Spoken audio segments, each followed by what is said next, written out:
TDP ప్రభుత్వంలో YCP ఎమ్మెల్యేలు ఎంపీలకు భద్రత లేకుండా పోతోంది.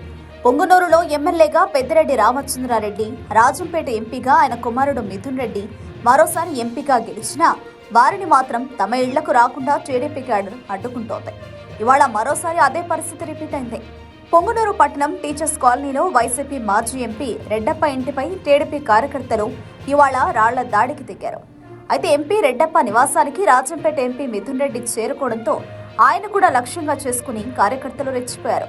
టీడీపీ నేతల దాడిలో గాయపడిన వారిని పరామర్శించేందుకు పొంగనూరులోని మాజీ ఎంపీ రెడ్డప్ప నివాసానికి వెళ్లిన మిథున్ రెడ్డిపై రాళ్లు విసిరారు. ఆయన వాహనంపై దాడికి పాల్పడ్డారు. దీంతో వాహనం ధ్వంసమైంది. పోలీసులు ఆందోళనకారుణ్ణి అదుపు చేసేందుకు ప్రయత్నించారు. మరోవైపు మిథున్ రెడ్డిపై దాడి చేయడం హేయమైన చర్యగా తిరుపతి ఎంపీ గురుమూర్తి అభివర్ణించారు. ఎంపీ మిథున్ రెడ్డిపై దాడిని ఆయన తీవ్రంగా ఖండించారు.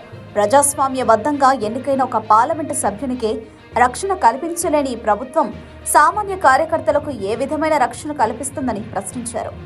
ఎంపీపై రాళ్ల దాడి చేస్తుంటే రక్షణ కల్పించాల్సిన పోలీసులే చోద్యం చూస్తుంటే ఏ విధమైన ఆటవిక పాలన కొనసాగుతుందో అర్థం చేసుకోవాలన్నారు.